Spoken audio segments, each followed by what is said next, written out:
que está ya colgado también en la aula virtual. Bueno, no sigue el orden en el sílabo, porque lamentablemente para seguir en la misma línea de dificultades de tipo, ¿cómo se llama? Virtual y de tipo de esta índole informática, he tenido problemas con los archivos de las clases que seguían y vamos a tocar una clase que está ya entre las últimas, que se refiere a lo que es responsabilidad profesional médica. El orden de los factores, dice el dicho, no altera el producto total, así que de todas maneras esta clase va a ser tocada más adelante, pero estamos cubriendo por este tipo de impases de tipo cibernético, ¿no? Entonces, de todas maneras vamos a tocar este punto. Estamos subiendo ahorita, estoy subiendo el archivo para poder compartirlo. La responsabilidad profesional se da en todas áreas, ya en todas las áreas, ¿correcto?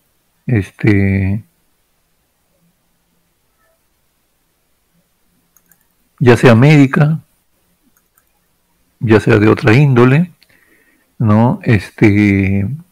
En general, inclusive si uno no es profesional y es técnico, de acuerdo a las funciones que uno realice, a los actos que uno realice, puede ser susceptible de cometer errores. Somos humanos, ¿no? Y una característica del humano es justamente cometer errores. La situación es aprender de ellos y no volverlos a cometer en oportunidades subsiguientes. Entonces, no solamente vamos a enfocar definitivamente el tema sobre la responsabilidad de nosotros los médicos, pero en algunas proyecciones vamos a referir básicamente a la responsabilidad general. Un ingeniero, por ejemplo, tiene responsabilidad también profesional. Si se compromete a hacer un edificio, una casa, que en los actuales tiempos demanda las normas de calidad y de seguridad, de que debe tener condiciones antisísmicas que soporten un terremoto, no sé, más allá de 8 o 9 grados, y con un terremoto pues de 7 grados se viene abajo el edificio o la casa, entonces definitivamente eso puede ser denunciado como una probable responsabilidad, con una probable negligencia, no solamente del ingeniero, sino de todo el equipo que ha edificado ese edificio, esa casa, porque no está cumpliendo con la garantía de soportar un terremoto por debajo, 2 o 3 grados por debajo del soporte para el cual ha sido edificado. La casa, ese edificio se edificó para soportar un terremoto de 9 grados para arriba, y sin embargo con uno de 7 se vino abajo. Entonces alguien debe tener responsabilidad sobre eso, se investiga. Un ejemplo así, rapidito, antes de comenzar la proyección, en Chile, por ejemplo, recuerdan hace varios años ya atrás hubo un terremoto casi de 8 grados, como parece, y se vinieron abajo puentes, carreteras, edificaciones recientes y que habían sido construidas con las exigencias de la alta vulnerabilidad de Chile ante los sismos muy, muy fuertes, ¿no? De grado realmente muy alto, y la garantía era de que iban a soportar estas estructuras, iban a soportar movimientos mayores de 9 grados para arriba, y sin embargo con uno de 7.9 u 8 se vinieron abajo, colapsaron. Se abrió una serie de investigaciones y se llegó a la conclusión de que inclusive en el área penal tenían responsabilidad porque se habían utilizado materiales no idóneos para estas estructuras, ¿correcto? Con el objetivo de algunas, no de todas evidentemente, de poder quedarse pues con gran parte del dinero, gastando menos en inversión de materiales, de materia prima, y exponiendo la seguridad de la estructura que se evidenció con este terremoto. Entonces, eso es un ejemplo, ¿no? La responsabilidad profesional médica definitivamente tiene como pilar fundamental a la persona, al paciente. Tiene como punto fundamental la relación que establecemos con el paciente sobre el cuidado de su salud y sobre su vida. Si por el accionar nuestro, profesional o de algunos técnicos, inclusive, o profesionales de la salud en general, se ocasionara un daño al paciente y terminara con una complicación, una secuela, y el daño máximo, ¿cuál es el daño máximo sobre el paciente? La muerte del paciente.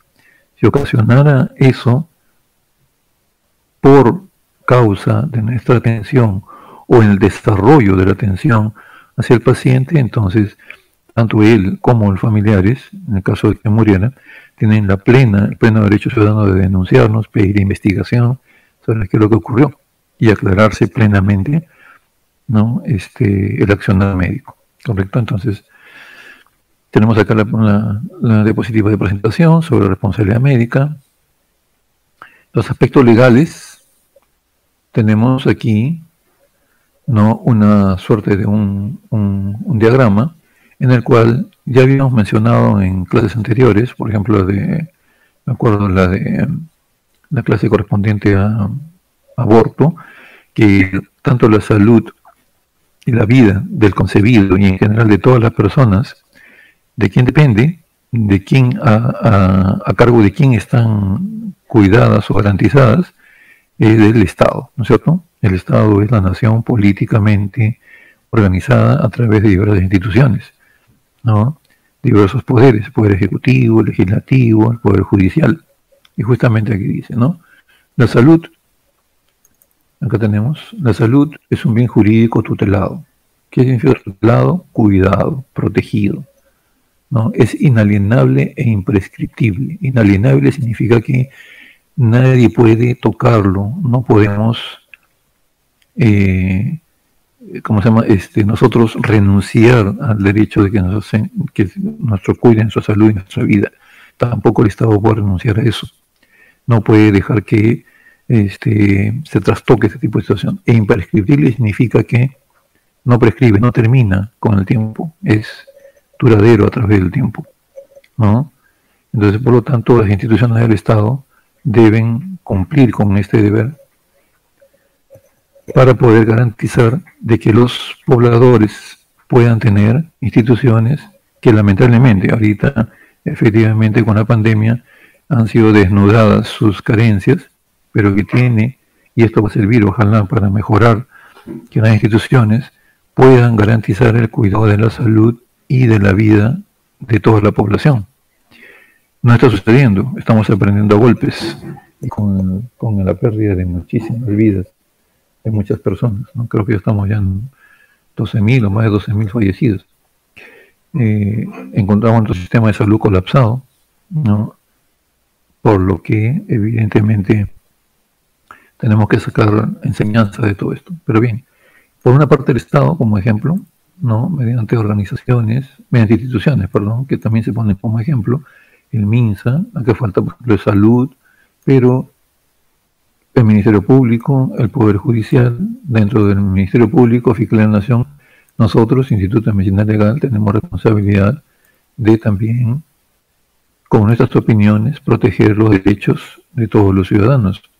El Ministerio de Salud, al emitir políticas y permanentes normas y reglas que van a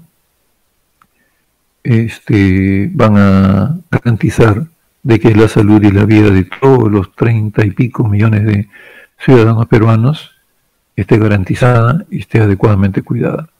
Por otra parte tenemos el área del derecho, ¿no?, a través de la acción, digamos, de los ciudadanos mediante la intervención de abogados en el área penal y civil.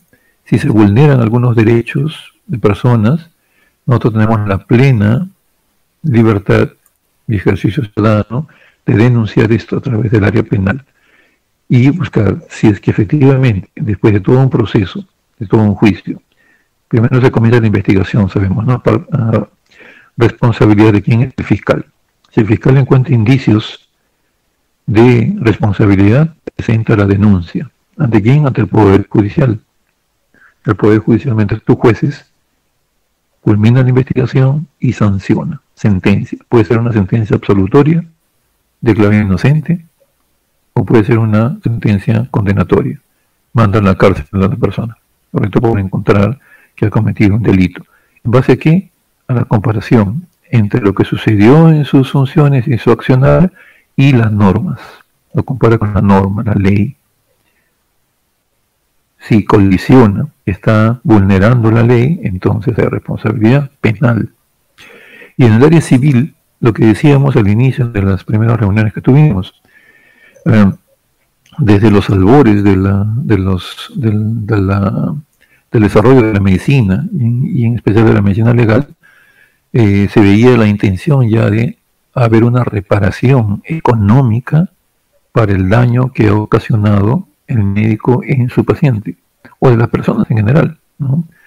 Yo le produzco una lesión, ¿no?, que va a inutilizar una función, por ejemplo, de uno de los miembros superiores a una persona, ¿no?, una lesión con un arma blanca, con un proyectil de arma de fuego, y esa funcionalidad es un daño permanente, una secuela permanente, que produce una discapacidad severa, permanente.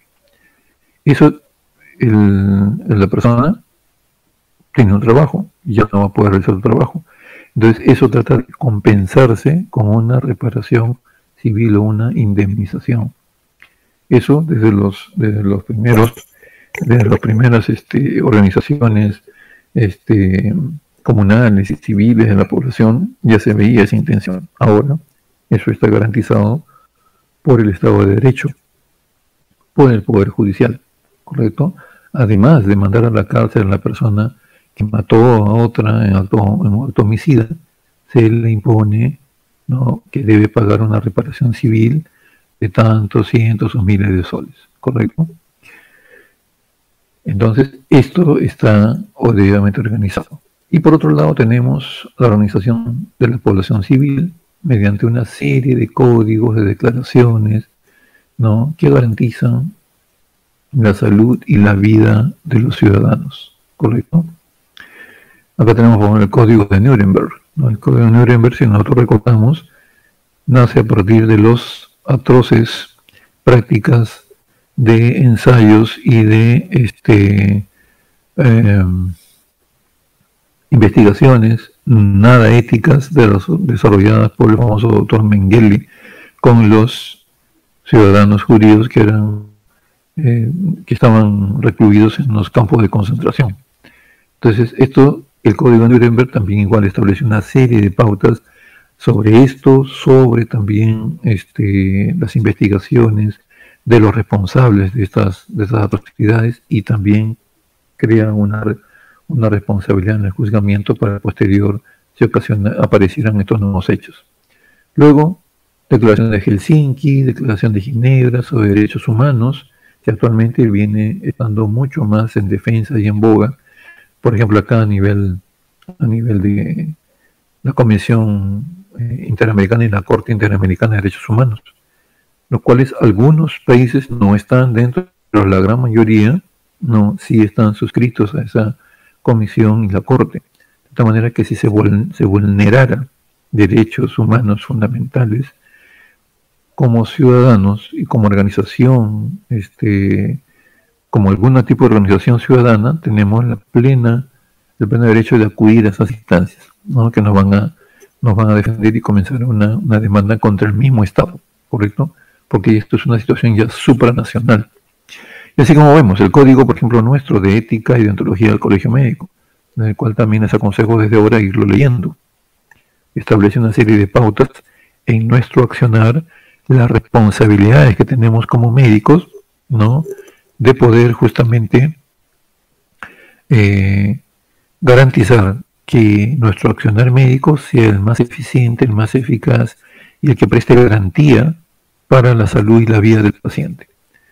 Y estas últimas declaraciones que vemos, declaración sobre negligencia médica, declaración de Huacachina y otras que faltan en los últimos años, que son básicamente declaración que pone mucho más el foco en la defensa de los derechos del paciente.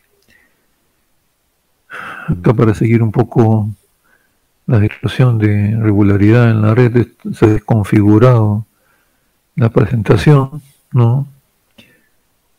Pero bueno, vamos a tratar de un poco de superando esto. La Ley General de Salud es una norma que también igual les recomiendo que lo vayan leyendo, porque involucra nuestro accionar como médicos, ¿correcto? Y regula el acto médico, la relación médico-paciente. El deber de cuidado, ¿no?, que debe tener el médico sobre el paciente, entre los artículos 22 al 36, derecho al tratamiento, artículo 1 al 21, la institución en que trabajamos, hospital, posta, institución particular, clínica, etcétera, etcétera, entre los artículos 37 al 48, ahí se describe el deber que tiene la institución de proveer, derecho de provisión, de proveer las condiciones mínimas en las cuales el acto médico debe realizarse con garantía, con calidad, con eficiencia, respetando la integridad de la salud y la vida del paciente. ¿Qué quiere decir? Que debe el hospital, la institución que trabajamos, debe proveer la infraestructura, el lugar donde atendemos, debe tener el equipamiento adecuado, el instrumental adecuado, los equipos adecuados, para que la salud del paciente, su vida y el acto médico que implica a veces proceder a ejecutar intervenciones o procedimientos, ya sean invasivos o no invasivos, se presten con la calidad adecuada, con instrumental y equipos de calidad, ¿no? Entonces, la institución debe proveer esto al profesional médico. Porque yo estoy trabajando para la institución. Yo no estoy en obligación de llevar mi estetoscopio, mi tensiómetro, mi propio equipo de anestesia, no. La institución debe proveerme eso para yo ejecutar el acto médico con los estándares de calidad mínimos, siempre tendiendo a que sean máximos, para que la salud y la vida del paciente sean respetadas y tratadas adecuadamente. Luego, entonces, también hace énfasis sobre ¿qué? Sobre la historia clínica. El artículo 29 se refiere a esto. La historia clínica se convierte, desde ahora vamos a tocarlos en sucesivas proyecciones más adelante, se convierte en un documento médico legal de vital importancia. Lo que está escrito en la historia clínica, ya sea físicamente, en algunos hospitales que todavía tienen el papelito ahí en historia, y algunos otros en los últimos años que están justamente adecuándose las normas, porque esto ya está estipulado mediante normas, leyes, de que debe tenderse a la historia de tipo digital, ¿no? Toda historia debe estar registrada digitalmente para evitar pérdidas, para terminar con la famosa letra de médico, ¿no? La fama de letra de médico que en muchos casos ni el mismo médico que escribe lo entiende, ¿no? Lo que ha puesto. Entonces la historia digital va a terminar rotundamente con eso. Debe registrarse adecuadamente. Todo lo que se ha puesto en la historia es lo que ha existido en la atención del paciente. Lo que no está ahí cae en el plano subjetivo. Que me dijo, que no me dijo, que se me llamó, no me llamó, que yo no lo apunté. Bueno, palabras que se lleve el viento, como dice el dicho. Nosotros juzgamos cuando se nos solicita como peritos médicos forenses, como peritos médicos legistas, se nos solicita opinión sobre el accionar médico de otro colega para evaluar justamente el procedimiento al cual ha sido sometido un determinado paciente y ha habido una sospecha de delito o de una atención inadecuada. Nosotros juzgamos, ese es ¿cómo se llama eso? Un estudio post facto, o sea, posterior al hecho, que se nos remite la historia clínica. Los cientos de papelitos, si es digital, nos remiten un CD, ¿no? O un USB, lo que está registrado en la historia clínica. Y sobre eso, nosotros, bueno, mal utilizar para jurar, sobre eso nosotros vamos a evaluar, esa es la palabra más adecuada, sobre lo que está escrito. Sobre lo que no está escrito, no podemos pronunciarnos, porque eso no es objetivo, ¿correcto? Muchas veces lo que no está escrito en la historia clínica, también tenemos que evaluar eso y ver si coincide un poco, es sobre las declaraciones, porque se nos remite, o nosotros solicitamos también, ¿no?, que se nos remita el atestado policial, porque inmediatamente encontradas algunos probables indicios, el fiscal le pide a la policía que inicie una investigación, cita a todos los involucrados y les toma una declaración. Y esa declaración va siendo parte de un expediente, el cual se denomina atestado policial. Eso es importante para nosotros porque hay algunos detalles, ¿no?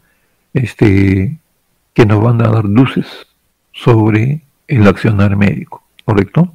Sobre todo de personal a veces que subalterno o de otros colegas que están involucrados colateralmente en el accionar del colega denunciado. Entonces, también igual tenemos que leer el atestado policial y, como digo, pero sin apartarnos del punto que estamos reflexionando, la historia clínica se convierte en la piedra angular del estudio del caso. ¿Correcto? Lo que no está escrito, lo que no está consignado, simplemente no existió, no existe. Tenemos que dar opinión y resolver sobre cosas objetivas, lo que está escrito y registrado. Por eso es de vital importancia, como ustedes ya en internos pasan a residentes y después asistentes, escriban, registren en la historia clínica oportunamente y en forma clara, precisa, poniendo su nombre, apellido, su firma y su sello para individualizar la responsabilidad. Registren oportunamente y en forma clara los hechos, la evolución, los procedimientos. Me refiero oportunamente en el sentido de que si hoy día opero a un paciente, hoy día tengo que poner el reporte operatorio, no lo voy a poner mañana ni pasado. Supongamos que algo suceda, muere el paciente, ¿no? Ya sea que como complicación, porque el caso fue muy complicado, pues si una de las principales era de mal pronóstico, fallece. Y hay una sombra de dudas sobre el procedimiento y todo, es denunciado. Listo, entonces se pide inmovilización de la historia, o sea, ya nadie puede quitar ni agregar, sobre todo ni agregar nada después del hecho. Que investiga el fiscal y el fiscal pide la inmovilización de la historia. Entonces ya no tengo oportunidad de poner nada en el reporte operatorio, porque si ya el paciente muere 48 horas después del procedimiento y no está escrito el reporte, entonces ahí vamos a entrar en serios problemas. Entonces, reportar en forma oportuna, escribir claramente lo que estamos haciendo con evolución, como procedimiento, reportes operatorios, reportes de otro tipo de procedimientos al que se ha sometido el paciente. Derechos de los pacientes, como hemos mencionado, existen mucho más preocupación ahora. Hay organizaciones, ONGs, organizaciones sociales que se dedican justamente a defender y a propugnar con mayor intensidad en los últimos años los derechos de los pacientes, y con justa razón, ¿no? Porque muchas veces son avasallados no tanto por los médicos en forma particular, sino por las instituciones, ¿no? Sabemos la situación, pues la calidad de atención, el sistema, cómo funciona en el MINSA, en salud, ¿no? Entonces, y estos son algunos, definitivamente, ¿no? El paciente tiene derecho a respeto a su personalidad, a la dignidad, a la intimidad, a la confidencialidad, ¿correcto? O sea, no podemos estar tampoco divulgando, sobre todo enfermedades que son consideradas como estigmatizantes, ¿no? Como estar, digamos, liberando información, datos de pacientes, mucho menos con nombres y apellidos, ¿no? De pacientes que están a nuestro cargo, no podemos estar comentando libremente en lugares o foros que no corresponden meramente al foro médico de donde se encuentra el paciente. Tiene derecho a no ser objeto de experimentación, solo con su expresa consentimiento, no ser discriminado en razón de su enfermedad, ¿correcto? Estamos hablando de enfermedades como HIV, tuberculosis, etcétera, etcétera, ¿no? Ser informado de forma completa y continuada sobre esa enfermedad, consentimiento informado, documento importantísimo también.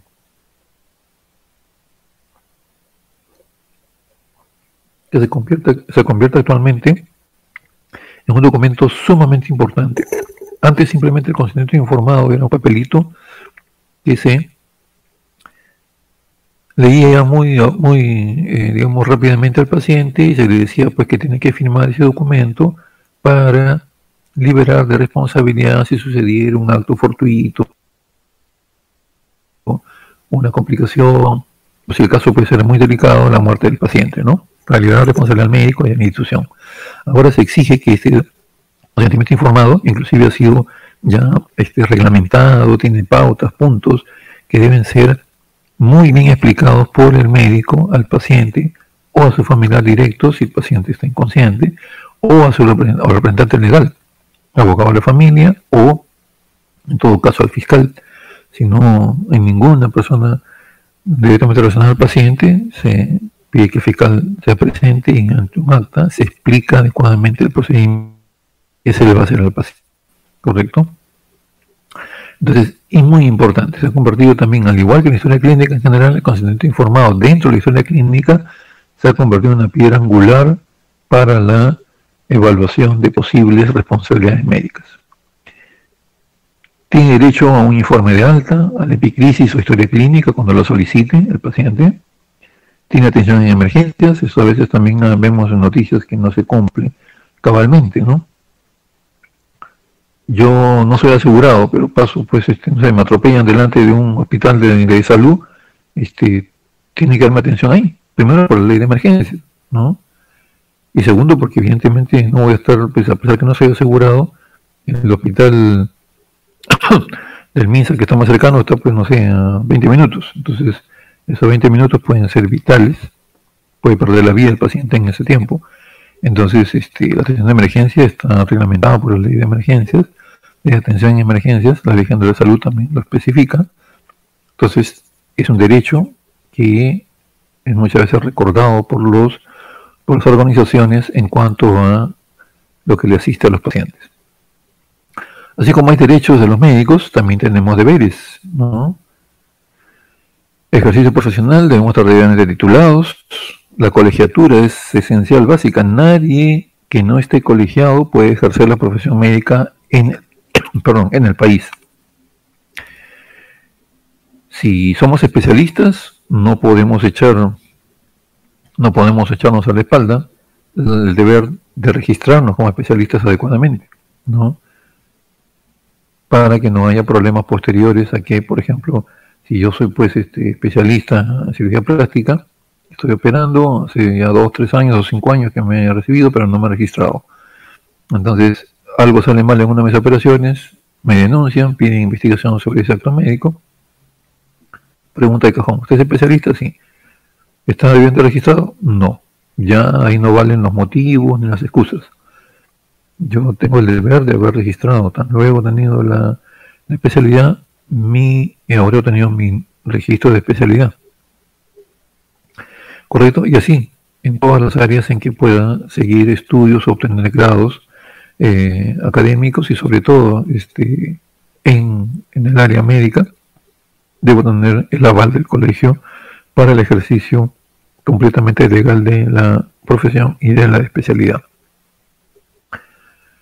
Debemos guardar el secreto profesional, ¿no? Informar al paciente sobre el diagnóstico paciente, el consentimiento informado, miren, ahí está en el artículo 27 de la Ley General de Salud, ¿no? Obtener el consentimiento informado debidamente explicado, pormenorizadamente explicado al paciente o a las personas que tengan a cargo al paciente, ¿no? Y no por él mismo no pueda expresar su autorización. Confección de la historia clínica adecuadamente, denunciar heridas, sucesos de tránsito, abortos, que son situaciones que deben entrar en rápida investigación desde el punto de vista penal, por ser hechos traumáticos. Yo recibo a un herido por bala en la emergencia de un hospital o en la emergencia de la clínica donde estoy trabajando, o yo tengo un control particular, con mucha más razón. Paralelamente, lo principal, recibo al paciente, tengo que estabilizarlo, tratar de salvarle la vida, sé que está en riesgo la misma, y paralelamente, si no es por mi propio medio, porque estoy ocupado en atender al paciente, encargarle a otra persona que se vaya comunicando a la policía para poner en conocimiento el hecho, o a la fiscalía, si no recibo ayuda de la policía en forma directa, a la fiscalía de la jurisdicción, para poner en conocimiento que se ha recibido a una persona con herida por proyectil arma de fuego, con herida por arma blanca, etcétera, etcétera, atropellado, porque son hechos violentos. Si esa persona llega a fallecer, o si no llega a fallecer, también igual, es un hecho que tiene que entrar en investigación por los operadores de justicia. Es obligación, es un deber, no podemos olvidarnos de esto, porque eso acarrea responsabilidad. Imagínense que yo ya estabilizo al paciente, lo salvo, lo opero, y después de 2 o 3 días recién informo. El paciente de repente es un delincuente, rápidamente sale, entonces yo caigo en el papel de encubridor. Estoy encubriendo un hecho delictuoso por no haberlo reportado oportunamente. Entonces, todas estas cosas hay que tenerlas claras desde un comienzo. El pedir el certificado de función, ya hemos desarrollado incluso un seminario al respecto. Claramente sabemos quién tiene que tener el certificado de función. Ahora con el Sistema Informático Nacional de Funciones, el SINADEF, ya cada vez creo que hay muy pocos médicos que están ya fuera del sistema. Cada uno está debidamente registrado, tiene su usuario, su contraseña, y podemos certificar la defunción de los pacientes que estén a nuestro cargo, ¿no? Como médicos tratantes, en cualquier lugar, sin solamente requerir una computadora o desde mi teléfono inclusive tener una impresora. Es lo único que se pide. Podemos entrar al sistema, llenar el formato, imprimirlo, poner nuestro sello, nuestra firma, y lo que es más ya es un nivel, digamos, que evita la falsificación, poner nuestra huella digital. La huella del índice de derecho va impresa en el recuadro correspondiente, lo cual ya casi anula la posibilidad de que se pueda falsificar como antes se hacía con el formato físico, con el papelito que se extendía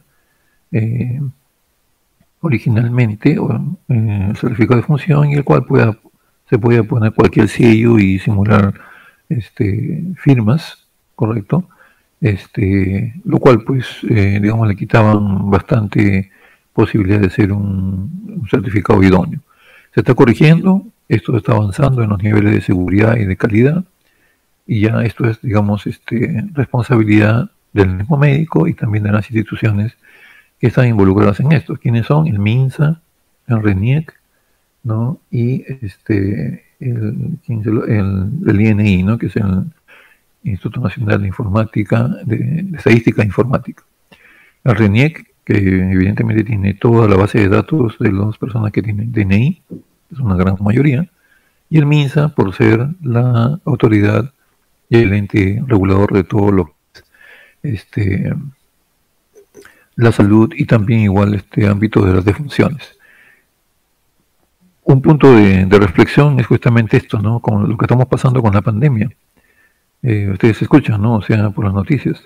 Hay una, digamos, una, no digamos falsedad, sino una incongruencia entre los datos que están siendo reportados como gente fallecida y los reportes sacados técnicamente del SINADEF, ¿no? SINADEF reporta muchos mayores. Lo que pasa es que en el espectro de fallecimientos estamos analizando con algunos colegas. El gran problema es ahorita, digamos que muchos fallecidos están solamente como sospechosos de COVID, ¿no? Y lo que registra oficialmente el MINSA es lo que están positivos. Pero de todas maneras, hay un espectro que hay que ir aclarando y que hay que tener en cuenta para que las estadísticas revelen pues, la verdad, ¿no? Y no estemos viviendo en engaños.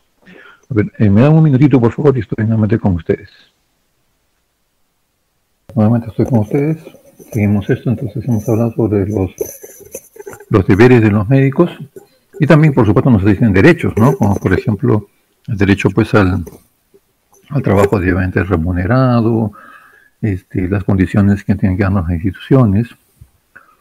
Hemos sido testigos en los últimos días de una, no amenaza, sino realmente un paro que estaba ya programado para el día de hoy y mañana. Tengo entendido que ha sido suspendido, porque se tenía una serie de ya, no ofrecimientos, sino una serie de obligaciones por parte del MINSA y del Estado en general para bonos, remuneraciones, etcétera, debidamente pactadas con la Federación Médica Peruana, lo cual no ha venido cumpliéndose, no solamente en épocas recientes, sino ya prácticamente desde el año pasado. Entonces, ante esto se ejerce un derecho de la huelga o paralización. Entonces, imagínense en las actuales épocas, ¿no? También va a ser bastante contradictorio esto, pero en fin, así como también tenemos deberes y obligaciones, también tenemos derechos, los cuales tenemos que reclamar y luchar para que sean respetados. Correcto. Entonces, para bien, digamos, de la población en general, esto ha sido, creo, suspendido temporalmente hasta que se analicen una buena voluntad de parte del ministro de Salud y de los actores que tienen que solucionar esto para llevar adelante. Ojalá que se puedan llegar a puntos de consenso y una adecuada solución para esta problemática. Bien, los deberes del establecimiento de salud ya los habíamos un poco adelantado, están en cumplir con la acreditación, ¿no? El talento de salud, los hospitales, clínicas, etcétera, tienen que ser acreditados también por la autoridad sanitaria para que tengan la garantía los pacientes que acuden a ellos de que se les está brindando una atención adecuada. Prestar la atención de emergencia, artículo 39 de la Ley General de Salud, informar sobre las características del servicio, cuáles son los niveles, cuáles son las capacidades que tienen para atender determinada especialidad, consignar la voluntad de donar órganos, bueno, una serie de situaciones. Por ejemplo, entregar los tratamientos de salud, tienen la obligación de entregar el alta, epiclisis o historia clínica cuando el paciente lo requiera, ¿no? Con la debida oportunidad también. Este párrafo es importante, ya veníamos un poco nombrándolo. Es el establecimiento de salud, hospital, clínica, policlínico, lo que se llame, es solidariamente responsable por los daños y perjuicios que ocasionan al paciente derivados del ejercicio negligente, imprudente, pero que estén establecidos y demostrados, ¿no?, en que se produce justamente porque, ¿qué decíamos?, la institución o el establecimiento, ¿no?, de salud no ha provisto, no ha otorgado las condiciones mínimas de atención al médico para que el acto médico se realice con los estándares adecuados de calidad y de debida garantía por la salud y la vida del paciente. Entonces ellos tienen que asumir la responsabilidad. Equipos malogrados, instrumentos malogrados, defectuosos, correcto, con esas condiciones muchos médicos se niegan a atender, pero el que atendiera en eso y se demostrara realmente de que efectivamente la responsabilidad de el arreglo de ese equipo, de ese instrumento, la infraestructura, ¿no?, que debe ser debidamente está establecido, los requisitos de el tamaño de los consultorios, la forma que debe ingresar el paciente, todo eso está establecido por normas, reglamentos. Entonces, si eso es vulnerado por la institución, es responsablemente solidario. Y también, si se derivara alguna complicación de la atención, se derivara en la muerte del paciente producto de ello, el hospital tiene que responder también, ¿no? Asume, por ejemplo, la responsabilidad de tipo civil.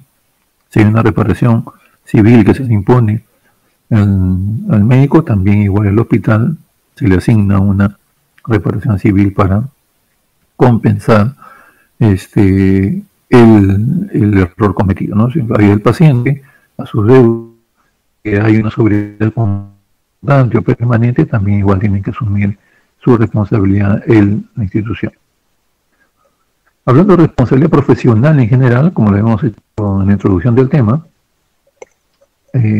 analizándolo etimológicamente, viene pues de responder, comparecer, reclamar, estar colocado enfrente de, en este caso nuestro, del paciente, y responder ante el daño que le he ocasionado con mi accionar, ¿no?, con lo que le he hecho al paciente en el desarrollo del acto médico.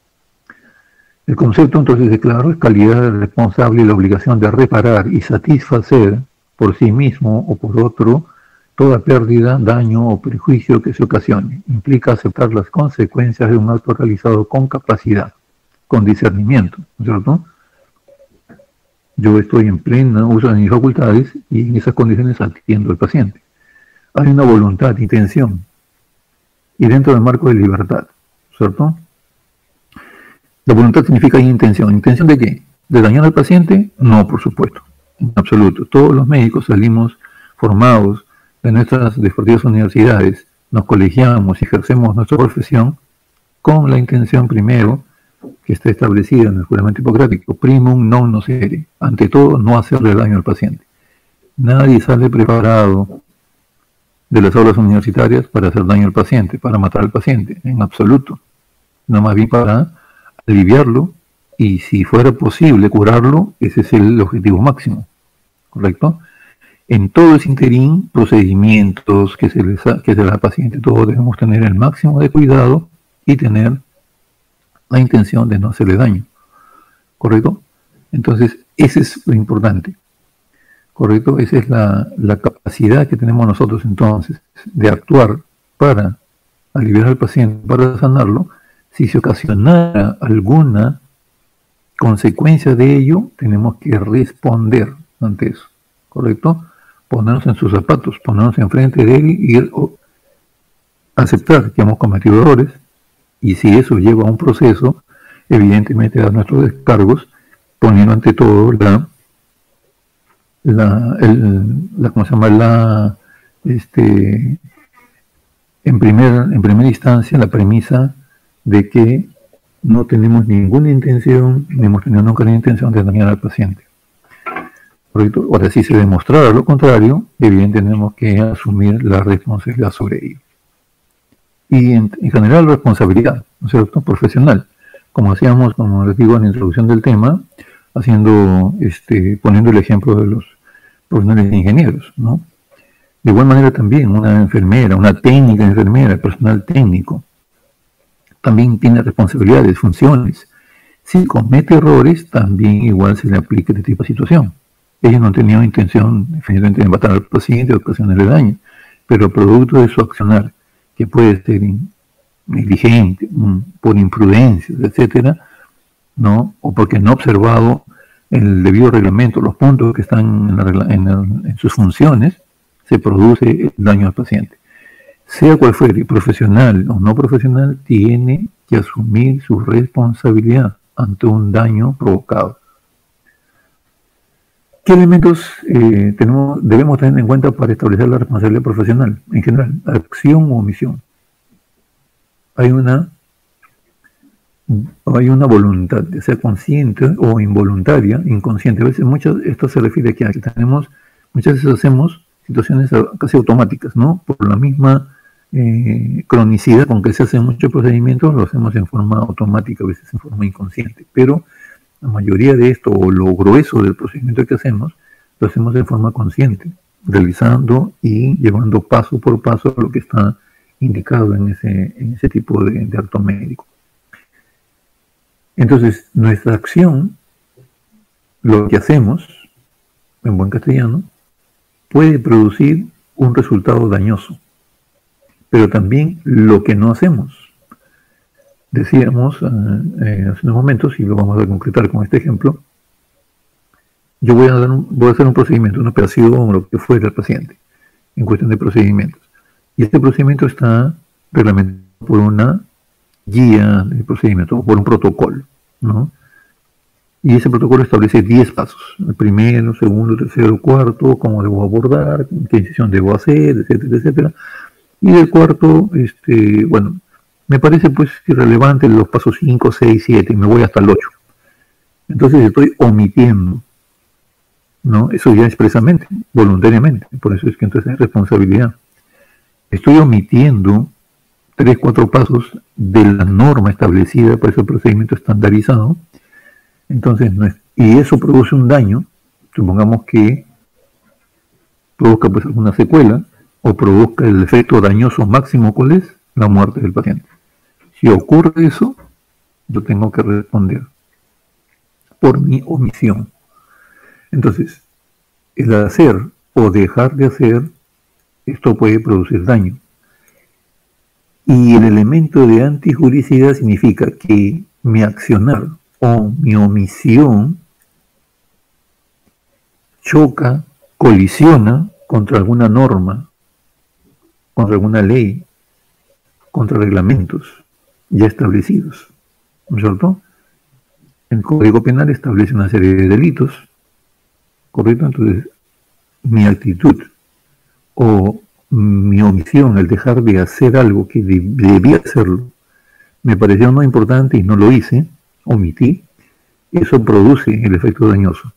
Y está establecido, ¿no?, como delito, como causa de una pena que se me puede aplicar. Entonces, está demostrado ahí que estoy yendo contra leyes, contra normas. Este elemento se denomina antijuricidad. ¿correcto? Dióxido en un procedimiento de un paciente y eso choca, ¿no?, después de la revisión por el fiscal, por el juez, por los abogados, está demostrado que estoy colisionando con una norma, con una ley. Eso demuestra entonces este elemento de la antijuricidad. Entonces ya está establecido los elementos, la acción, omisión y la antijuricidad, establecido dos elementos importantes. Entonces sí procede la denuncia ante la Fiscalía para que se inicie la investigación del hecho, del caso. Ya aterrizando un poco en la responsabilidad profesional de tipo médica, ¿no? Hay una responsabilidad jurídica, es la obligación de las personas imputables de dar cuenta ante la justicia, lo que hemos nombrado, ¿no?, por los actos realizados contrarios a la ley, la antijuricidad, y a sufrir sus consecuencias legales. Tenemos que asumir las consecuencias. La responsabilidad de tipo profesional se adquiere cuando el profesional por culpa ha ocasionado un daño en la persona que ha requerido sus servicios, y esto indudablemente también refleja la investigación y la denuncia en el campo profesional mismo, ¿no?, en el servicio que estoy trabajando, en la institución que estoy trabajando, ¿correcto?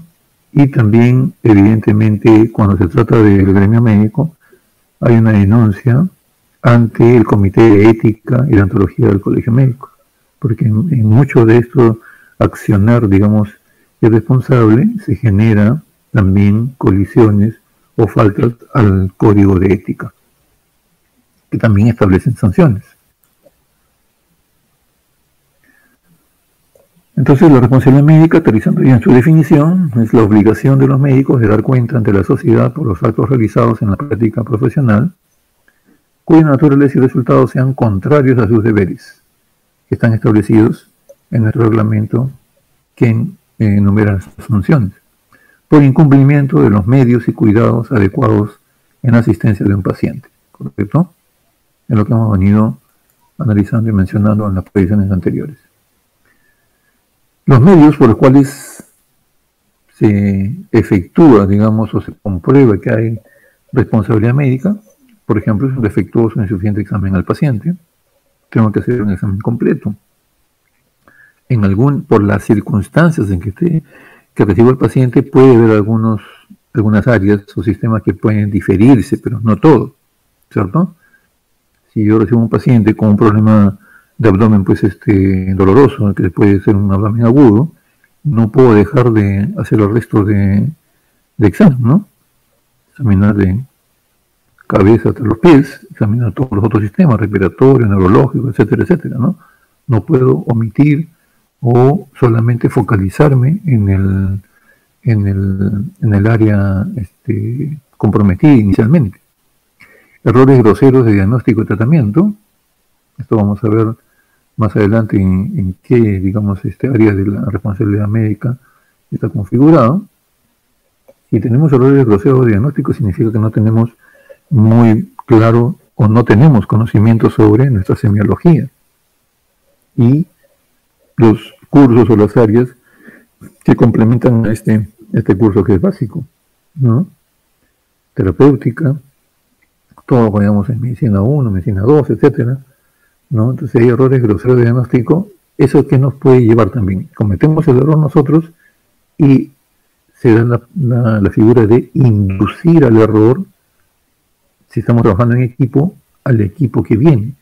Si hablamos de equipos de guardia, por ejemplo, el equipo saliente se hace médico encargado o el equipo de médicos hace un error en el diagnóstico, en el tratamiento, y a veces se tiene también la responsabilidad o la irresponsabilidad de continuar lo mismo que hizo el anterior. No, tenemos que reevaluar para justamente descubrir ese error.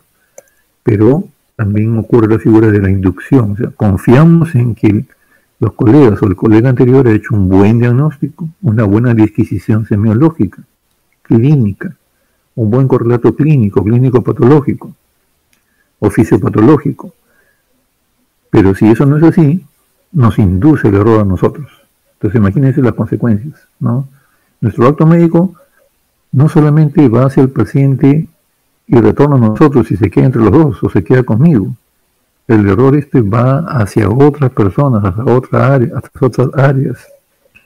Miren la enorme responsabilidad que tenemos. Entonces es muy importante que lo tomemos muy en serio. Daños causados por el uso indebido o mal estado de cosas, aparatos, instrumentos. Esto ya lo dijimos. Si están en nuestro consultorio, en nuestra clínica, pues tenemos eso, es responsabilidad directa del dueño de la clínica, ¿correcto? Pero si esto se da en una institución más grande, tipo hospital, la institución es solidariamente responsable por estas situaciones. Entonces, el efecto dañoso, el error, la complicación, el daño que se ocasiona en el paciente, si lo establecemos como causa, ¿no? ¿Cuál fue la causa? El efectuar un acto médico con un instrumental, con equipos mal logrados, en mal estado, etcétera, etcétera, ¿no? ¿Quién es responsable de eso? La institución. Entonces tiene que también volverse responsable de este tipo de situaciones. Omisión de las pautas esenciales para el diagnóstico de una enfermedad o tratamiento. Eso también ya lo hemos poco mencionado, ¿no? Y acá estamos lo que hemos hablado hace unos momentitos, ¿no? Tenemos para establecer, ¿no? La responsabilidad médica en un acto médico que es denunciado o solicitado su investigación, tenemos que hablar del principio de causalidad. El acto médico ocasionó un daño, ese es el efecto, ¿no es cierto? Atiendo al paciente, se produce un daño, ese es el efecto. La causa es el acto médico al cual ha sido sometido el paciente. Y el efecto, eso deriva en un resultado, que es el efecto, es el daño, ¿cierto? La complicación. El efecto dañoso máximo, la muerte del paciente. El paciente entra para operarse por litiasis vesicular, no tiene mayores comorbilidades, es una operación programada, ¿no? No es de emergencia, aparentemente se han tomado todas las previsiones, los exámenes auxiliares. Después del acto quirúrgico se presenta, o intraoperatoriamente se presenta paro cardíaco, paro respiratorio, se hacen las maniobras, no sale el paciente de eso y fallece. ¿Qué ocurre? Efecto dañoso máximo, muerte del paciente.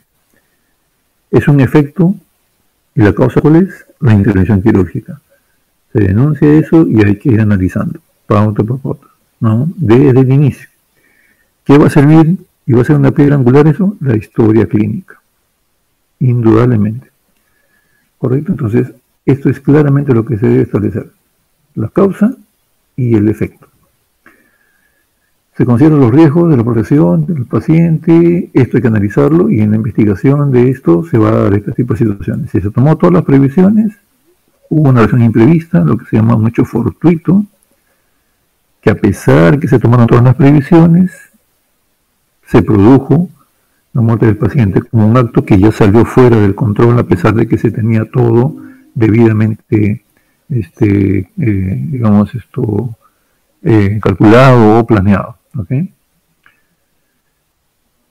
Bien. Los aspectos médicos, vamos a contemplar entonces, estamos ya entrando un poco. La actitud, decíamos, en la cual se involucra el médico en la relación médico-paciente, es una actitud que puede derivar, ¿no?, en situaciones de daño, pero que ese daño no tuvo una intencionalidad previa, ¿no?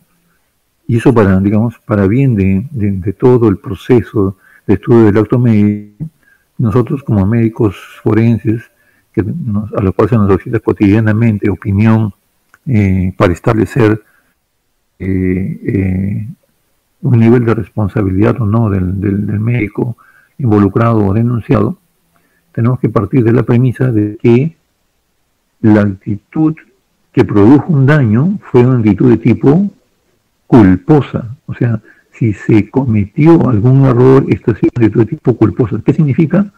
La falta de intención, pero puede haber descuido, pero había falta de intención de hacer daño. Falta de intención, no hubo intencional de matar al paciente, en este caso que hemos puesto de la operación, ¿no? No hubo intención de matar al paciente. No por el contrario de la actitud dolosa, ¿no? Un acto doloso significa que sí tengo ya preestablecido que mi atención va a terminar haciendo daño al paciente. Clásico ejemplo, el médico que se dedica a hacer abortos. Sé que voy a poner fin a la vida de una futura persona. Sé que voy a poner fin a la gestación y eso significa muerte del producto de la gestación. ¿Correcto? Entonces, esa es una actitud dolosa. ¿Correcto? Tengo el pleno concepto de lo que estoy ocasionando con mi intervención dentro del acto médico va a causar daño al paciente. En cambio, la gran mayoría de situaciones se presenta, la gran mayoría de errores médicos o de situaciones que acarrean responsabilidad médica se presentan en el área culposa. O sea que no hay intencionalidad. Esto tiene que ser demostrado, evidentemente, y para eso estamos justamente nosotros, para aportar en nuestra opinión. Tipo de culpa, la culpa consciente, inconsciente, profesional, la culpa médica, ¿correcto? Ya ustedes lo leen bien aquí, ¿correcto?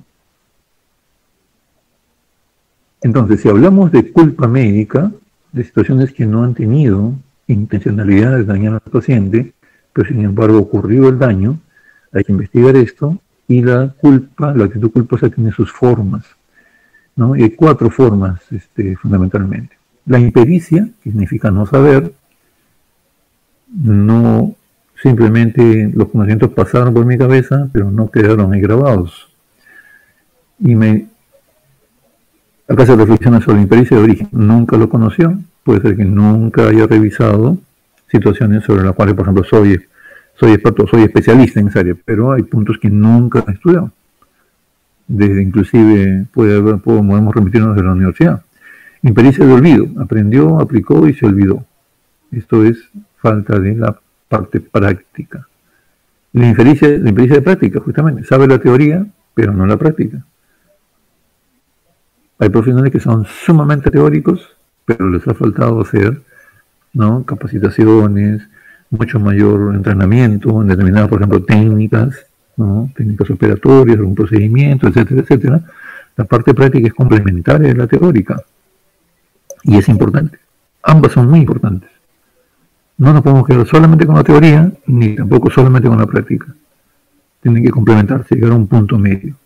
Entonces, pero la empresa práctica, el que solamente sabe la teoría, nunca ha tenido un periodo insuficiente, digamos, de capacitación, está muy sensible a cometer errores, a veces graves. La imprudencia, arriesgar demasiado. La negligencia, descuido, omisión, vamos a pasar a definir una por una de ellas. Y finalmente el 4º tipo de culpa médica, inobservancia de reglamentos, de normas y reglamentos, ¿no? Todo está establecido. En líneas generales nosotros somos un país en el cual todo está normado. Hay leyes y normas para todo. ¿Cuál es el gran fracaso de nosotros? Que no las cumplimos. No las tenemos en cuenta. Nos olvidamos o simplemente no las conocemos. Entonces, no conocer también es responsabilidad nuestra, porque debemos conocer todo el andamiaje legal respecto a nuestra profesión, respecto a nuestro accionar profesional. Es obligación nuestra. Entonces, ese es el detalle, ¿no? Somos, como digo, uno de los países en que tenemos normas para todo, pero a la hora se produce el efecto dañoso, se produce el delito, se produce el daño. ¿Qué ocurre? Se analiza, no obedecí la norma, no obedecí los requisitos para poder hacer tal o cual cosa, ¿no?, en líneas generales. Y hablando desde el punto de vista médico, de igual manera, ¿no? Nunca leí el reglamento, nunca leí el manual de organización y funciones, que es obligación saberlo con respecto a mis funciones como médico. Nosotros tenemos un MOF, manual de organización y funciones, en el cual se establece N cantidad de funciones como médicos forenses. ¿Qué es lo que tenemos que hacer? ¿No? Todo lo que está fuera de eso, si no está normado como función, no tenemos la obligación de hacerlo. Y si lo hacemos, tenemos que tener una justificación. ¿Correcto? Entonces todo está enmarcado, todo está encaminado. Si no lo conocemos, hacemos profesamente cosas fuera de las que no estamos encargados como función, eso nos puede acarrear responsabilidad, ¿no? La primera, entonces, forma de culpa médica, la impericia, del latín in, sin, y pericia, pericia, sin conocimiento. Definición: falta total o parcial de conocimientos técnicos, sobre todo experiencia o habilidad mínimas o básicas, necesarias para el correcto ejercicio de una profesión y no estar actualizado. Entonces, el imperito es el brutito, ¿no? No tiene experiencia, no tiene conocimientos y están haciendo procedimientos que pueden acarrear complicaciones serias para el paciente, ¿correcto? Las relaciones impericia y terapéuticas peligrosas, impericia y cirugía, graves consecuencias aquí. Con anestesiología también se establece digamos, una relación que puede traer problemas, ¿correcto? Estos ejemplos no son sacados de la fantasía, sino son de hechos reales. Por ejemplo, ligar el intestino delgado en lugar de la trompa de falopio. Parece algo increíble, pero se han presentado casos que han sido denunciados y debidamente comprobados. No había intención, evidentemente, ¿no?, de hacer eso, pero por desconocimiento de qué, anatómico, desconocimiento del mismo proceso, de la misma acción médica, o por imprudencia. Pues me pareció que fue la trompa, pero fue tan delgadita el intestino delgado, estaba colapsado que por imprudencia, por apurado, liga el intestino. ¿Qué consecuencias van a traer? Ya sabemos nosotros, ¿no? Consecuencias patológicas, fisiopatológicas graves. Entonces, ese es, ¿por qué? Porque no tenemos conocimiento, ¿correcto? Errores groseros de apreciación, ¿no? Examen insuficiente del paciente, ¿correcto? Errores groseros de apreciación en el sentido de llegar a un diagnóstico sin la base semiológica o fisiológico, fisiopatológica adecuadas, desconocer técnicas comunes, desconocer cuidados postoperatorios, generales sobre todo, ¿correcto? Entonces, eso nos puede traer problemas y en eso está enmarcado la culpa desde el punto de vista de la impericia, ¿no? Luego tenemos el segundo tipo de culpa médica, la imprudencia. Es realizar un acto sin las debidas precauciones, contrario a lo que el sentido común aconseja, emprender actos inusitados, a veces hacer más de lo debido, el atolondrado, hace cosas o hace más cosas que las que están estipuladas en tu accionar, ¿no? ¿Qué ejemplos tenemos? Eso también es sacado de la vida real. El primer ejemplo que se da, transfundir sangre sin establecer grupo sanguíneo, hubo hace muchos años atrás muerte de recién nacidos en un hospital grande, ¿no? Por transfusión de sangre infectada por HIV. Pero ¿cómo puede pasar eso? Diríamos, ¿no? Es algo totalmente inconcebible, pero la realidad, como dice el dicho, supera la fantasía. Se dio. Hubieron varias muertes. Nos convocaron, nos dividimos en varios equipos para estudiar sobre todo e investigar junto con el fiscal a cargo del caso el procedimiento y accionar de todos los bancos de sangre de diversos hospitales y sobre todo del hospital involucrado. Encontramos lo que decíamos en los momentos, N cantidad de normas y leyes, todo está especificado, pero no se cumple. Una serie de pautas. Claro, lógico, el responsable, el encargado del banco de sangre reclamó al director del hospital. El director del hospital elevó a la región elevó al MINSA, y ahí se va diluyendo la responsabilidad. Entonces muchos fueron sacados de responsabilidad, y al final de cuentas, bueno, ya le perdimos el rastro porque ya la denuncia penal no sabemos exactamente cómo derivó o en qué terminó, pero como les digo, ¿no? No hay problema. Parece increíble, pero sucede, ¿correcto? Bien, ahí tienen la lista de ejemplos. Otro tipo de culpa médica es la negligencia. Es el descuido, omisión, falta de aplicación o diligencia en la ejecución de un acto médico. Muchos dicen que la imprudencia y la negligencia son las caras de una misma moneda, porque hay, digamos, situaciones o acciones que pueden ser una negligencia, puede ser una imprudencia. Esto de aquí tenemos que dejarlo para la opinión especializada del fiscal, para la evaluación médico-forense, lo que nosotros como médicos generales, como van a salir ustedes, o médicos de cualquier otra especialidad, lo que tenemos que tener un objetivo es cumplir nuestras labores de acuerdo a las funciones, cumplir nuestra especialidad de acuerdo a lo que está estipulado en las guías, en los protocolos, ¿correcto? No inventar lo nuestro, ¿correcto? Se han pasado años, meses o años discutiendo la guía de procedimiento clínico quirúrgico, no sé, para la apendicitis aguda. Y eso no está por gusto. Eso está establecido y ha demandado muchos sacrificios, muchas reuniones, conocimientos, actualizaciones de gente, muchas veces altamente especializada. Y se ha puesto, mediante una resolución del hospital o del MINSA, en vigencia para este hospital, para este centro asistencial. Eso hay que acatar y andarnos a eso. No podemos inventar nuestra propia guía, ¿correcto? Entonces, eso es importante, ¿ya? Ejemplos de negligencia, también de igual manera parecen cosas irreales, pero han sucedido, ¿no? No sujetar al paciente a la mesa de operaciones o camilla. Esto, si bien eso no depende directamente del médico, pero depende del equipo, del anestesiólogo, del equipo técnico que lo acompaña, ¿correcto? No controlar al paciente en el postoperatorio. Esto es importante. Sabemos que el anestesiólogo tiene que acompañar hasta la sala de recuperación, ver lo que vaya saliendo de la anestesia, o darse la posta con otro anestesiólogo. Muchas veces se le deja a la enfermera tiene cualquier cantidad de pacientes a cuidado. Ha ocurrido casos, como digo, porque estos son sacados de la vida real, casos en que ha habido, por ejemplo, saliendo los niveles profundos de anestesia del paciente, y una de las manifestaciones de esto es sensación nauseosa y vómito. Boom, vomita, como no hay nadie que lo atienda adecuadamente, lo ponga en posición adecuada, ese vómito, ¿dónde va? Se aspira. Neumonía por aspiración. Complicación, muerte del paciente. El auto quirúrgico, cuando se revisa, salió perfecto, no hay ningún problema. En el cuidado postoperatorio ha sido el gran error. Entonces, toda la cadena, hasta el final de la recuperación del paciente, o del pase a su otro servicio, en el cual también siguen asumiendo responsabilidad los que reciben al paciente, tiene que ser bien monitoreada. Si no, vamos a tener problemas ahí. ¿Correcto? Desde ahí, y también los otros ejemplos que estamos poniendo acá.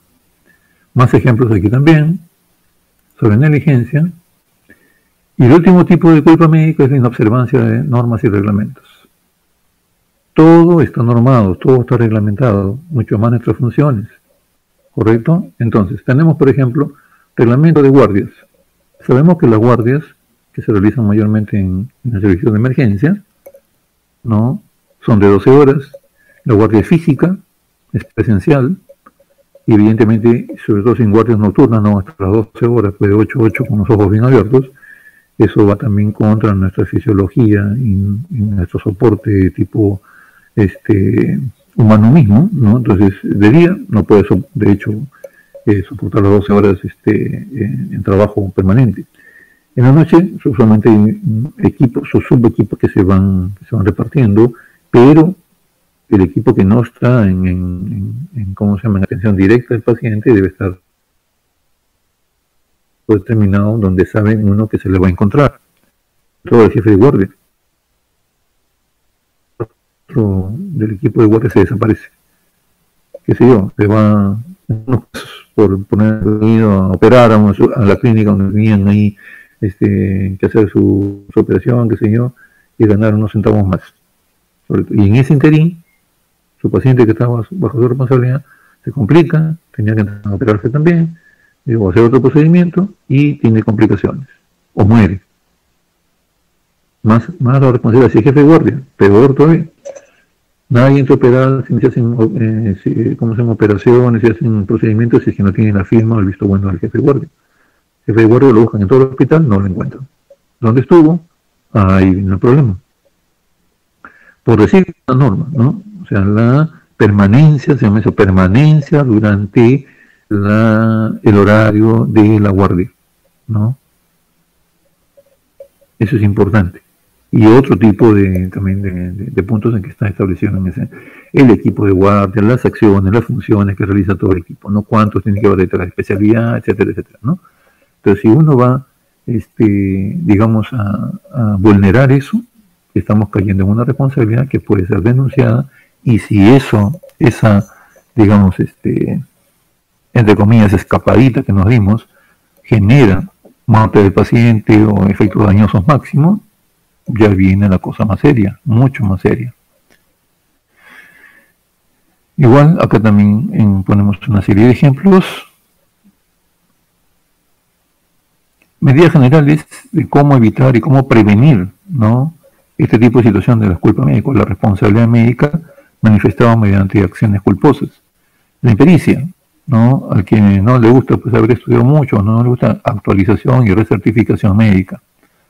Actualización para médicos generales, actualización para especialistas, acreditación de las facultades de medicina, en la que estamos justamente, gracias a Dios, nuestra universidad está liderando eso, ¿no? O sea, estamos acreditados como facultad, como licenciados como universidad, la currícula uniforme, correcto, para tener un estándar mínimo de calidad de formación de futuros médicos. ¿Cómo hacemos para prevenir imprudencia y negligencia? ¿No? Derechos de los pacientes, respetarlos, publicarlos, socializarlos, deberes de los médicos, que hemos visto, manuales de normas y procedimientos, hemos detallado también, los protocolos de atención, ¿correcto? Los manuales de normas y procedimientos, guías, protocolos, establecernos, encasillarnos con eso cuando vamos a proceder al acto médico de acuerdo a nuestra especialidad. Leer la Ley General de Salud, difundirla, reflexionarla, discutirla.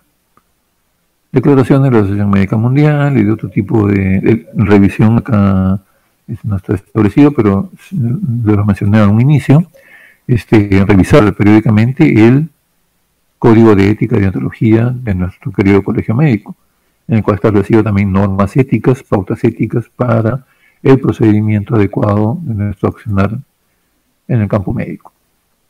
Decálogo del médico responsable, lamentablemente por estas cuestiones virtuales se ha desconfigurado esto, figuran 8, pueden ser 10 puntos. Confeccionar la historia clínica, otra vez, punto y piedra angular fundamental, ¿no? Confeccionar la historia clínica en forma legible y completa, ahora que se está atendiendo ya la historia digital. Eso va a terminar con nuestra fama de letra de médico, pero si en los hospitales que todavía existen el papelito, escribirlo claramente, firmarlo y sellarlo, obtener el consentimiento informado, explicarles una y otra vez hasta que tengamos la comprensión perfecta del paciente o de sus responsables, de lo que se le va a hacer, ¿no? Completamente clara la información. Proporcionar indicaciones claras y precisas, buena relación médico-paciente desde el inicio, no por temor a que nos denuncien, sino porque debe ser así.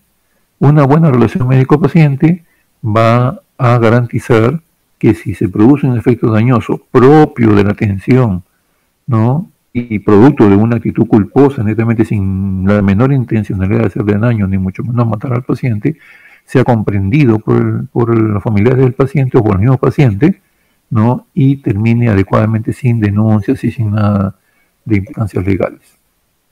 Contar con conocimientos y experiencias de seguridad emocional necesarios, etcétera, cosas complementarias, ¿no?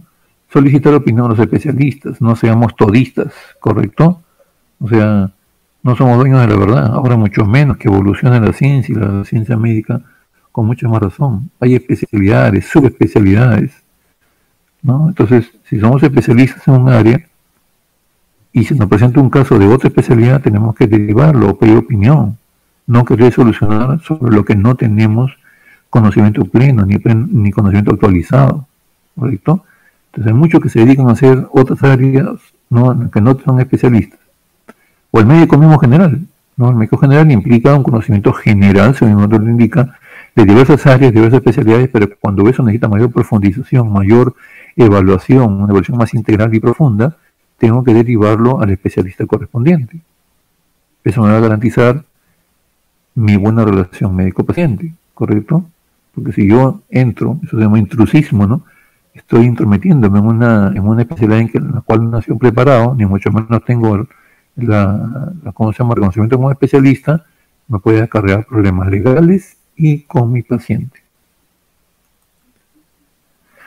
Recomendaciones, bueno, en líneas generales, esto va dirigido también un poco para los especialistas en medicina forense, examinar a las mujeres en presencia de otra mujer para evitar situaciones de denuncias, ¿no?, sobre todo en situaciones ginecológicas, en situaciones de delitos, de posibles delitos contra la salud sexual, ¿no? Si llega, por ejemplo, una menor agredida, si llega con la mamá, examinar con la mamá, si llega solamente con policía, hacer pasar a la policía, si es de sexo femenino la víctima, hacer pasar a la policía, contar con una enfermera o una técnica de enfermera presente en todo el transcurso del examen, para que dé fe a que nosotros que estamos haciendo no tienen ningún sesgo ni puede ser malinterpretado, ni por la paciente, ni por los familiares o responsables de la misma. No suspender el acto médico, o si se suspende con la debida explicación, ¿no? En caso de juicios, buscar asesoría legal, eso es lo primero que se recomienda. No asustarnos si hay una situación de este tipo, que nos denuncia, pide investigación sobre... ¿Estamos con la conciencia tranquila? No, entonces no hay problema, pero siempre buscar un abogado de confianza, porque no estamos preparados para actuar en el campo legal, no estamos acostumbrados al lenguaje de tipo legal, etcétera, etcétera, ¿no? Y eso también, pues no concurrir a una delegación si es citado a la delegación policial, a la comisaría o fiscalía, sin presencia de su abogado, ¿no? Aprender sus deberes y derechos, respetar las normas legales y éticas, ¿no? Esto va por leer el código de ética del colegio médico.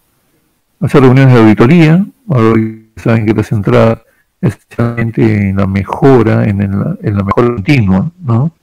Antes la auditoría era punitiva, es decir, buscar el error en esta historia clínica, en este procedimiento, el error es para denunciarlo, para meterlo en la cárcel, no era punitiva, ahora es correctiva, nosotros aprender en nuestros errores, y por supuesto, si hay una situación pues que está en clara colisión con la norma, se demuestra una antijuricidad evidente, tiene que ser denunciado, evidentemente, no vamos a ocultar eso, ni proteger ni ser cómplices. Pero mayormente las reuniones de auditoría periódicas llevan a que justamente no se cometan errores que pueden llevar a cosas fatales. Actualizarse en aspectos médicos legales, bueno, en líneas generales, protocolizar sus atenciones, evidentemente, no siempre hay un protocolo, una guía, que deben ser periódicamente también revisadas, ¿ok? Tipo de responsabilidad profesional, ¿a qué nos lleva? Responsabilidad penal. Si se demuestra que somos responsables, nos puede llevar a la cárcel. Mucho cuidado con esto. La responsabilidad civil, si además que demuestra que somos responsables, nos podemos ir a la cárcel, tenemos que resarcir el daño, indemnización, reparación civil, responsabilidad ética. Podemos ser denunciados al colegio médico y también recibir sanciones del colegio médico. Responsabilidad administrativa. Nos abren también un proceso en nuestro trabajo y podemos terminar perdiendo nuestro trabajo. Y la responsabilidad moral, sobre todo nuestra conciencia. Sabemos que como activos, con la conciencia siempre vamos a caminar hasta el último de nuestra vida, ¿correcto? Y eso nos va a ocasionar justamente la mayor sanción posible, siempre tener presente eso. Muy bien, con esto hemos terminado de revisar el tema. ¿Alguna pregunta, alguna aclaración?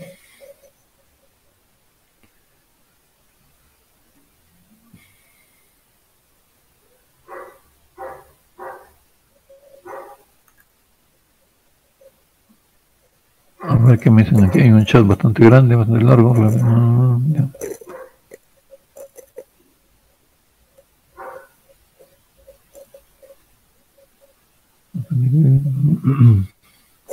Claro, evidentemente, ¿no?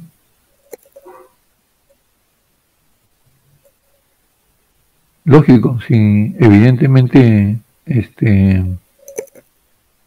hay una situación de que hay un examen, como hemos mencionado, el ejemplo, ¿no? Un examen muy ligero que no permite profundizar sobre las causas de la enfermedad del paciente, y lo mandamos así a su caso, pasamos muy por forma muy superficial el caso, eso nos puede acarrear problemas, porque viene con la complicación que menciona justo la doctora Domínguez, ¿no? O sea, el detalle es, por ejemplo, le pongo otro ejemplo también de digamos, una anamnesis muy superficial y no profunda. En los casos, mucho cuidado en los casos, sobre todo en emergencia, cuando recibimos atropellados, y atropellados sobre todo borrachitos. El borrachito dice, no, este borrachito está exagerando, está sobredimensionando sus síntomas, ¿no? Caso real, de repente un borrachito, no, me duele el abdomen, me duele la barriga, me duele la barriga, examinamos, hay un dolor más o menos. Esto debe ser porque como lo han atropellado, pero no tiene ninguna otra lesión. Bien, le dan también igual sus antipiréticos, sus analgésicos, se queda observando unos pocos minutos y lo mandan de alta. Después a las 2 horas, 3 horas más o menos, regresa el mismo borrachito, emergencia, ya chocado, ¿no? Con un abdomen quirúrgico. Mandan exámenes complementarios, un tremendo hematoma subcapsular a nivel del hígado. ¿Qué debió hacerse ahí? Dejarlo en observación. Todo elemento traumático, toda lesión traumática, y más aún un suceso de tránsito, por poco que parezcan las lesiones, debemos ponerlo en observación, ¿no? Traumatismo a nivel de cabeza, puede estar consciente en un determinado momento, porque ustedes saben que hay vasos que van sangrando de a poquitos, y eso, la su casa puede estar igual, ¿no? Una hemorragia de cabeza y con consecuencias fatales. Mucho cuidado. Es una cuestión como de meter miedo, de estar como de psicoseados, ¿no? Sino simplemente en forma lógica, voy a hacer nuestros conocimientos y cumplir con lo que está aportado, ¿no? No es una pérdida de tiempo que yo también es paciente, o lo dije en relación la cantidad de horas que lleva dejar en observación, sobre todo teniendo accidentes de los casos que se aplican. ¿Correcto?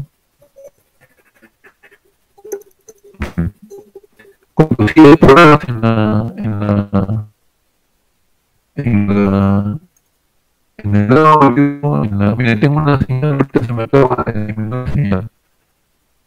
Ya transportó el día de ayer, ¿no? Una internet pésima realmente. Ok, bien, entonces si no queda ninguna otra pregunta,